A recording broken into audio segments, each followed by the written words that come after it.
Well, howdy, nearly senior citizen here. Greetings, boys, girls, and all of our non-binary friends, and welcome to this, a brand new day of me keeping my hands in the air, fighting gravity. Thumbs up for that. It is a brand new day. It's chilly outside. There's ice on stuff, so thumbs up.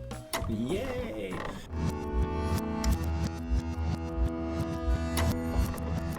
It was not a very chill walk when I went on walkies last night.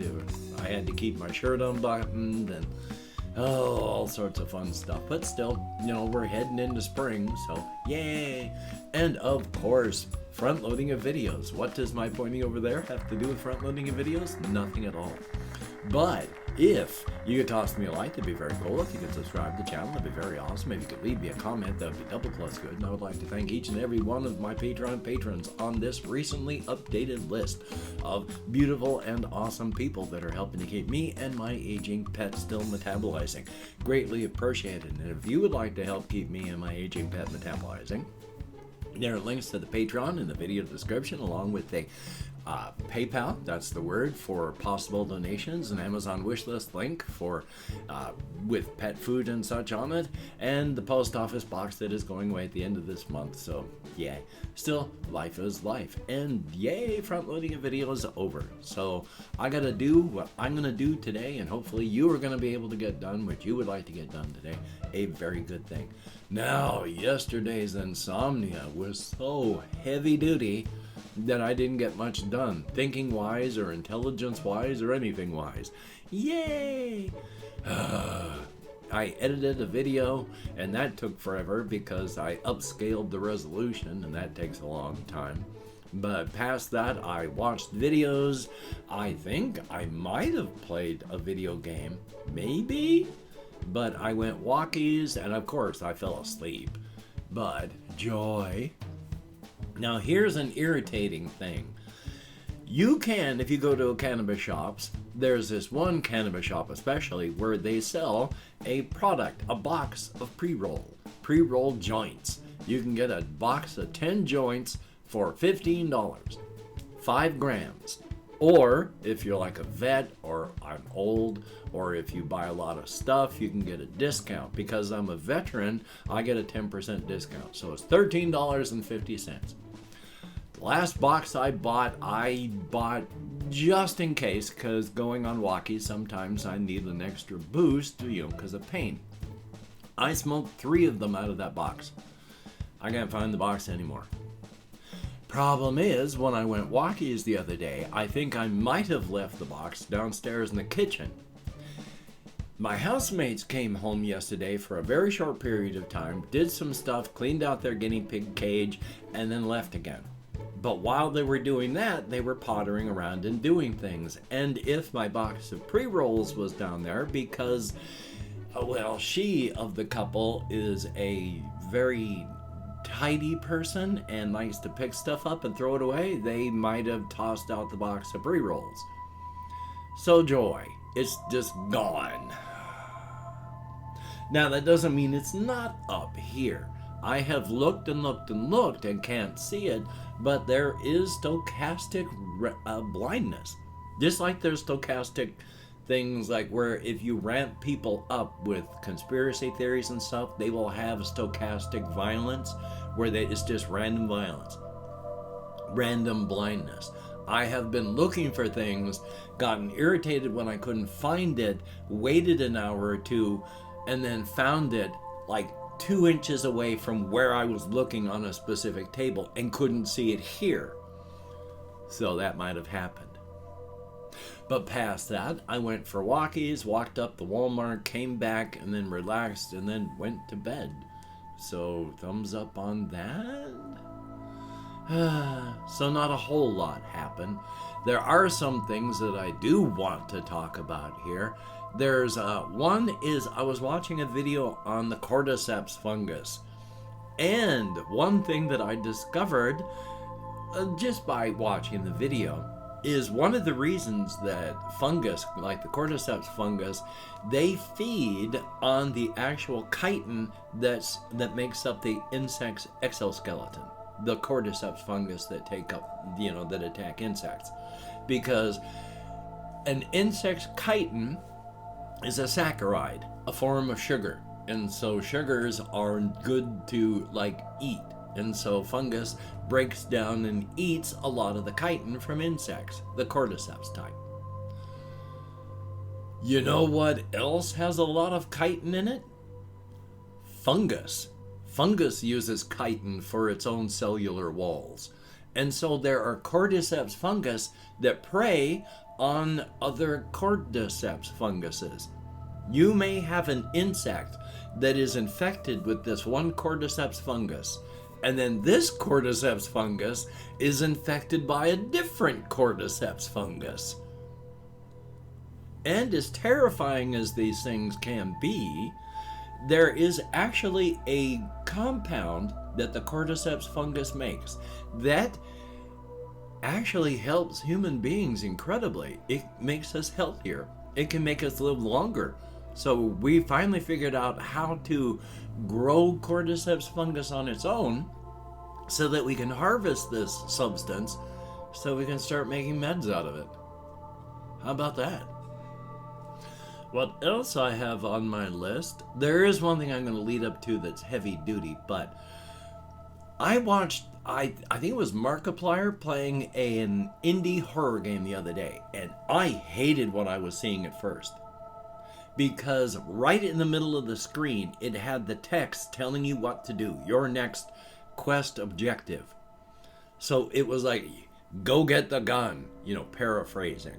And so you got to get the gun before the game can go on. Oh my God, I hate that. I hate that so much. It feels so claustrophobic. Oh my God, I can't even move without that insistent thing right there in my face. I hate that so much. There was, still is, but I don't even know if you can buy it anymore, a game for the Xbox 360. It was a Lord of the Rings type strategy or tactics game where you were part of a group that was continuously doing something and pushing forward in your mission. But oh my God, at no point did they ever let you just figure anything out. It was constant screaming at you and then showing you what you had to do next. So you brought your band up and you took down a gate, and the very second that gate went down, one of the people in the party would yell, "Okay, let's go do this," and then would show you what you had to do, and then that was what you had to do. Never could you figure it out. Your entire party was telling you what to do, showing you where to go to do it, and if you were having trouble, would tell you how to do it. And it's like, oh, no, that's not even a game. That's awful. I hated that. Ugh, I get so claustrophobic at that stuff. I like games that don't spend the entire user interface telling you where to go and what's happening, like Skyrim. I'm more of the Morrowind type, where your quest thing says go here and tells you vaguely where you need to go, and then when you get to that area you have to discover where you're supposed to go. You talk to people, you find out information, instead of play the game and the very minute that you walk past something you'll see the text go, quest updated. It's like, I was just walking. What is this quest updated thing? Because I passed by something. And then the quest marker always on screen. It's like, stop holding my hand. I can figure things out. So, joy. Now, the thing that is heavy dutier. I make a lot of jokes, and especially when I'm talking about my cryptid setting and my inside-outside razor's edge stuff, I joke a lot about death and suffering.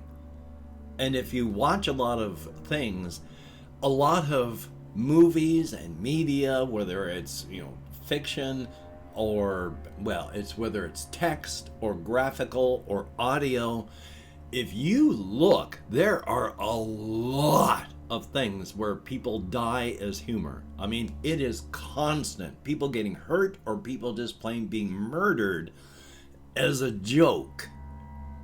And I've gotten to the point now where when I see that sort of thing happening, of course I laugh and just say out loud, Of course, because human death and suffering is hysterical. Because in the proper context, it can be. Now that sounds grim and awful if you do that. And I know it can sound callous and terrible when I do it myself. But IRL, I cry at pictures of puppies. And I don't even like watching people get their feelings hurt. You know those movies like Meet the Fockers and video and TV series like Faulty Towers from like back in the 70s, where you are cringing from secondhand embarrassment. I can't even watch those. I have to get up and physically leave the room because it hurts to watch this. And especially yesterday, I was watching a video about the horrors of the earthquake in Turkey, where as soon as I heard that there were 36,000 people dead yesterday when I watched this, and they are expecting that death toll to double, and there are almost 1 million people right now without food or water or heating or housing or medication or sanitation. I just broke down and started crying.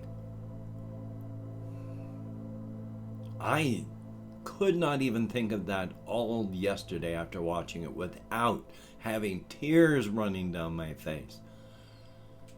I, in real life, can't even handle, like, I get sad and cry if I accidentally crush an insect at times. As much as I joke about this stuff, in here for real stuff, just ow. So when I talk about, the people on the razor's edge, where on a daily basis, if you come across, anywhere from 2 to 40 decaying or half-eaten human corpses, it's just normal. That's just a thing. And with the cryptids that I write and talk about, where, human beings are just largely viewed as food by these individuals. And it's not their fault. They are forced to think this way. Conceptually, if they could, they would actually be horrified at what they are doing, but they're unable to make that conceptual leap. But it's still, I understand it's grim and awful. I'm joking about how, the character Nathaniel Hunter, who works as an insurance salesman, who periodically has to take a hose and just hose the blood and bits of human parts out of their abandoned storefront that they are using as an actual business front. Sure, it's a joke, washing the blood and bits of, intestines and chunks of hand and fingers and, a bit of scalp, just swishing them all down the drain, and then they're gone. But John Wayne Gacy, back in the 1970s, killed between 30 and 40 young men and buried their corpses all around his property, and in fact frequently had these young men, because he was constantly working on his home, they ended up to be just digging their own graves, because he would kill them and then bury them in the areas that they were working on. And that real life stuff like that, I can't handle. It's horrifying beyond words. But in fiction, yeah, of course, Nathaniel's just going to, wash that stuff out and down into the drains, and then it's gone. And later on, when he gets his actual office where they wash the stuff off, there are sluices set in the floors. And after he eats someone, he washes the floor clean just with the flowing water, because it's difficult for him with his weight to get down on his hands and knees and lick the blood off the floor. So the sluices just wash all the rest of the human detritus out and into the sewer system. So, thumbs up. Without that, of course, it would just be like one of the Sweeney Todd charnel houses underneath this building, because otherwise everything would just collect underneath. And unfortunately, decaying human remains have a rather distinctive odor, which, as a joke, I have also said we need to normalize, being able to do things like the thought of wading through a knee-deep slurry of decaying human remains. And that's partially a joke, and partially not a joke. Back in the 1950s, they had a series of comic books from a comic book company called EC. I cannot remember what EC stood for. They did a lot of really amazing work. But part of what they did was a whole bunch of horror series where, the artists and the writers would revel in the violence and the gore. They just loved having close-up shots of like people carrying severed human heads by the hair and stuff like that. Intensely graphic horror.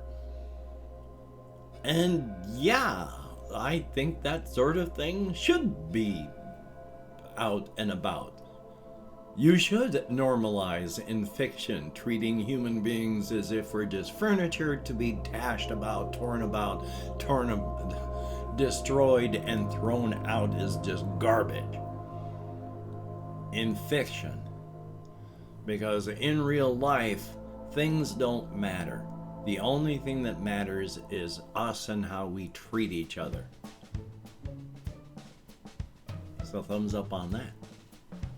Hopefully, today or tomorrow, I'm going to be doing some actual recording of the solo RPG stuff again, as well as from like one of the Mike Lambo solitaire game books I want to do. As well as I keep having the Treasure Awaits. I like the RPG, solo RPG, which can also be played as a non-solo RPG, Treasure Awaits. It's very cool, and I want to do that for the channel. So hopefully I'll be able to get that recorded. That would be cool. Excuse me. And of course, if I mispronounce a username, gods above, that was awful. I'm going to go through and thank however many people have left me comments in the past 24 hours. If I mispronounce a username, my sincere apologies. And even though I count in American Sign Language, well, you've already seen how my brain works. Itchy part of my ear. We have Shinra, thumbs up, thank you, and I'm going to hopefully make that enchantment table soon. Wumbo with some good advice, thank you very much. Jay, greatly appreciated. I'm sorry you had insomnia too. There is Chris, greatly appreciated, and thank you very, very much.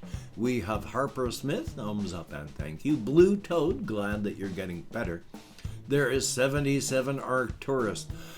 The one person that I watched streaming Hogwarts Legacy, they were going insane because it was just 30 seconds of gameplay and then 5 minutes of watching a cutscene, and then 30 seconds of gameplay and then another 5 minutes of cutscene, and all of it was unskippable. He was going nuts because of that. Excuse me. The game itself might be fine once you get past all that. I don't know when that stops. And that drives me freaking nuts.